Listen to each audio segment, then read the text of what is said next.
Does the thought of editing your guitar tracks make you anxious? Well, it shouldn't. Today I'm going to show you 5 tips on how to edit your guitars for the better.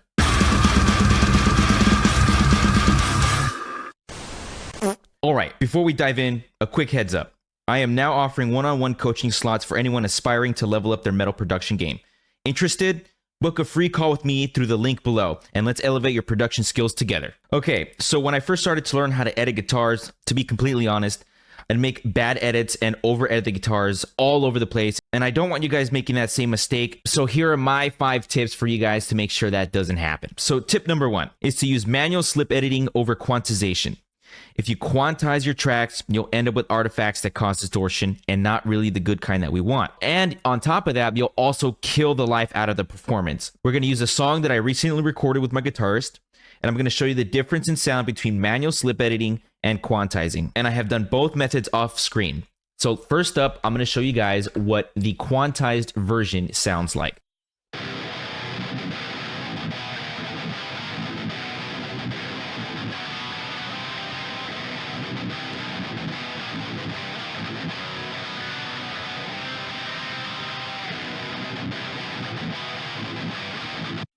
That is everything quantized to the grid. And as you can hear, there's a lot of weird artifacts going on and strange distortion that's not coming from the amp sim. It's just all around really bad, and it almost sounds very sterile and lifeless. So on the other side of that, I like to use manual slip editing. And what's manual slip editing is that you're going to take a chunk just like this, and you're going to just move it within the region of your audio that you've cut up. That is going to preserve the more human elements of it, because not every note is going to be right on the grid, but you're just slipping it within that region to just kind of mold it to where you need it to be. And again, because you're not changing the waveform at all using any kind of algorithm, you're preserving a lot of the fidelity of the audio. And to me, this is a much more natural way to go about things. So that being said, let me just quickly show you what slip editing sounds like.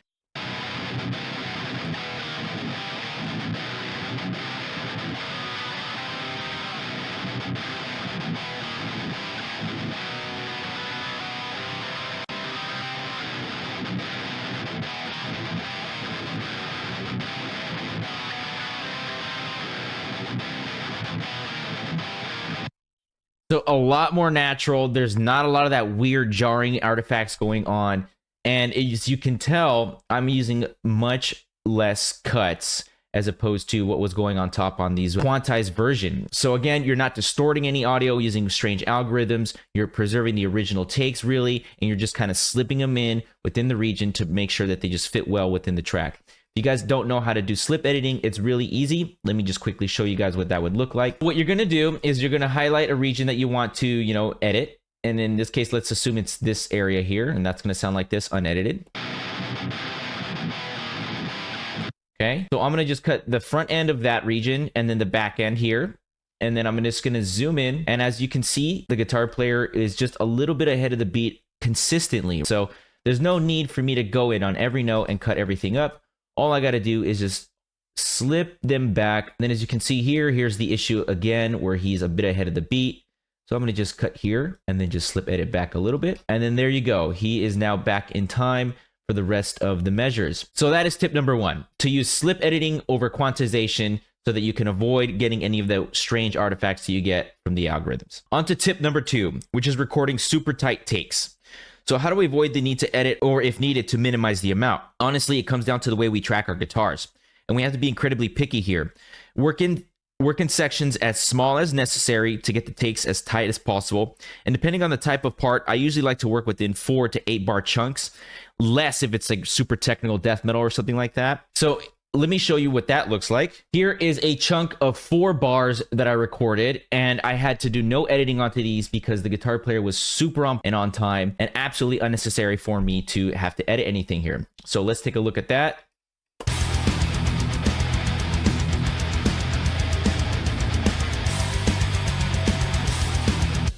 Right? Sounds really good. Now let me put on the click track so you guys can hear how that sounds, and you'll see how tight he actually was.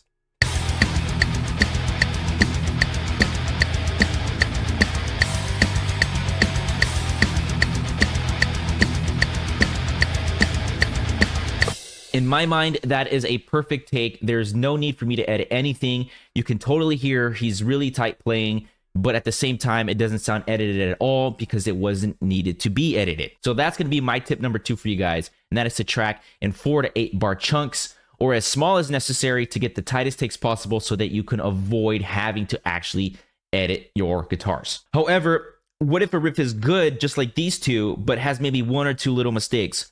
Well, typically, I just punch them in with punch-in recording to having to avoid to edit them and just get it right at the source. This is a good example of that. Here's what the riff sounds like.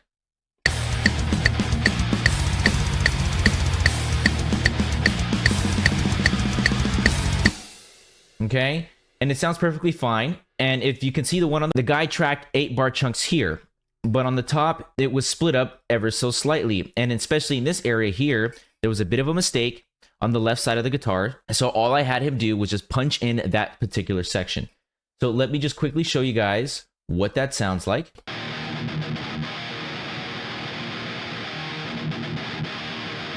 A much more pronounced pick attack. I was really trying to get him to emphasize those like triplets there.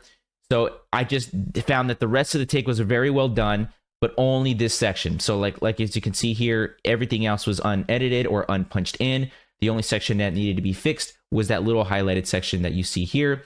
So again, that is going to be an additional small little tip there that when you're tracking guitars and you want to avoid editing, all you got to really do is if you find a mistake or two, instead of wanting to edit them out, just go ahead and just punch that section in if the rest of the take is pretty good and on point. Okay, so on to tip number 3, using the right type of crossfades. So you need to use the minimum amount of length per crossfade to avoid abrupt cuts or unnatural silences. And to me, that's going to be using a logarithmic crossfade around 10 milliseconds long. Here are 2 examples of a properly set up crossfade. They're extremely short and well set up here. And I'm just going to loop this little section here, and you probably won't even be able to tell that they're being crossfaded.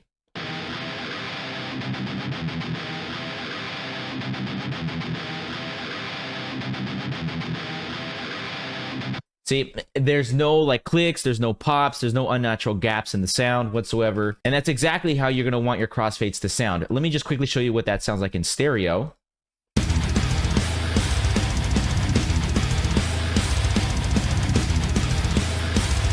So there you go. See, there's like no edit kind of artifacts or anything like that. Now, let me quickly show you what a bad edit looks like. This is what a bad crossfade edit would look like. It's way too long. It's kind of just, I don't know, gonna cause some weird sounding distortion. And then on the other side of that, on this upper guitar here, we have a crossfade that is not done properly as well. It's like too short. There's no overlap. It's gonna not have a properly sounding edit there, and it may cause too much of a jarring effect to it. So let me just solo the guitars. Let's go ahead and check out the really short and badly placed crossfade here.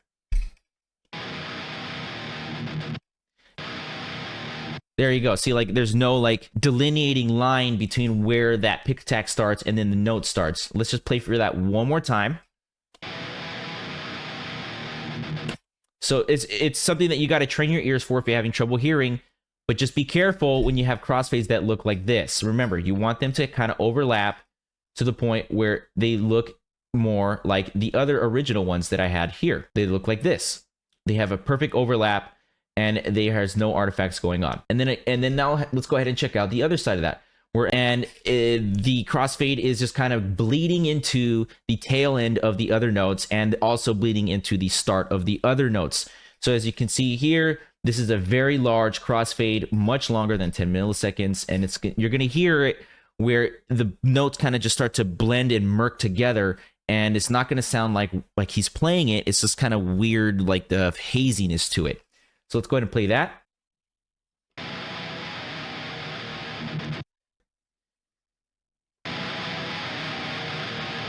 You can almost hear like the start of the note starting at the same time as the ending note is ending, and they're kind of overlapping in a very bad way. I'm going to play it for you guys one more time.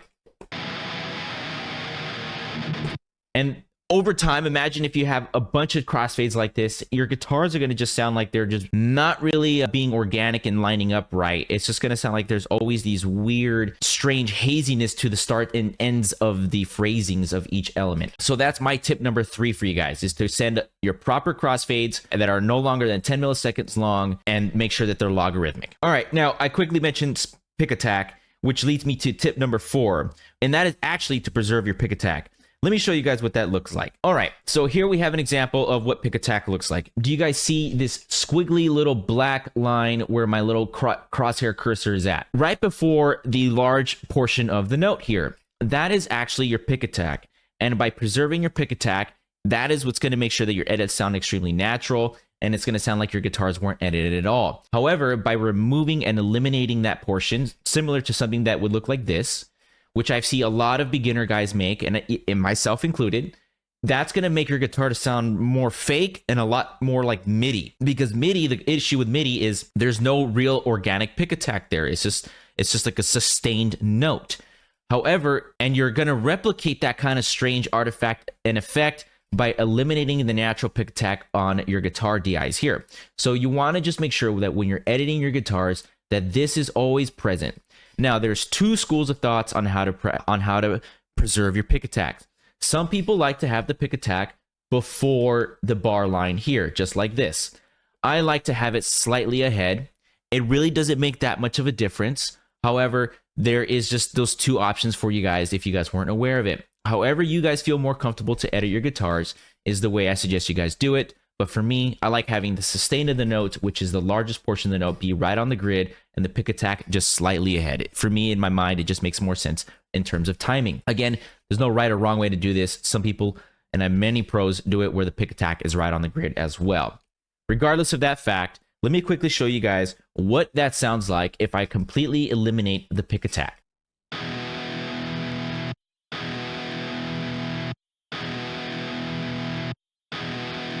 It's just very strange. There's like no punch to it, right? All the punch is gone. It's just all sustained. It almost sounds like Guitar Pro in a way, right? But if I just go ahead and bring back pick attack here and then just play that for you guys again, you'll hear that all of the punch and life comes back to these notes.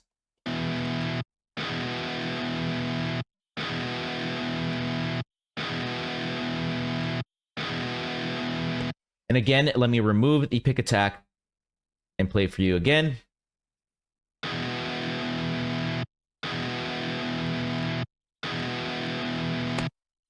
So just be very mindful of that when you're doing your crossfades and your edits, such as this area here. Make sure that you're just moving the crossfades up ahead a little bit just to preserve those pick attacks that you see being reintroduced here in this section. Again, you don't want your edits to look like this.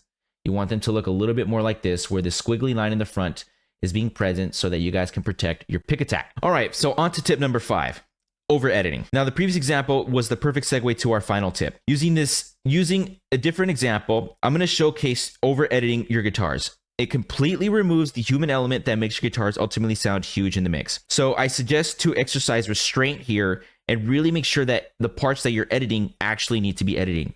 And if they don't, it's typically best to be left alone. So here I have an area where I literally edited almost every single note, if not every note, in these 2 sections here. And when I play this for you guys are going to hear that it almost sounds way too robotic. And just because of the nature of the edits, there's going to be some strange, like kind of jarring, kind of jerking motion to the guitars because they're too on the grid. There's no kind of movement to them, and it's just going to sound very mechanical. So let me play that for you guys.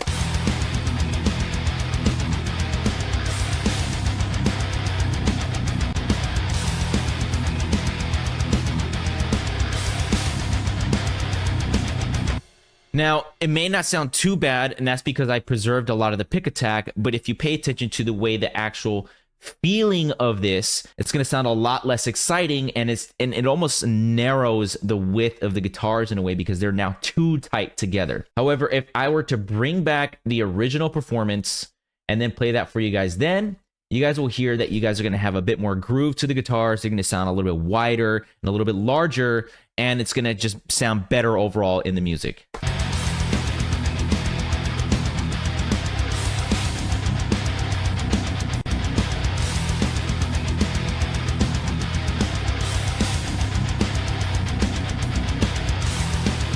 and all of the life comes back, all of the cool and movement, you just want to bang your head kind of feelings return. And again, this is due to because they were tracked very tight.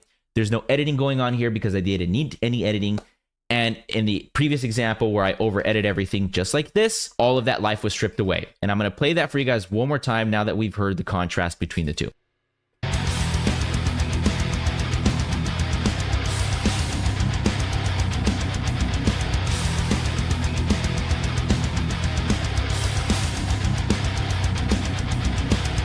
And there you have it. 5 transformative tips to help elevate your guitar editing. By preserving the human element, embracing strategic recording practices, mastering your crossfades, and safeguarding the vitality of your pick attack, and resisting the urge to over-edit, your guitar is going to sound super sick. And remember, if you're looking to dive deeper and truly transform your production, I'm here to guide you one-on-one. Book a free call with me. Peace out, and I'll catch you guys on the next one.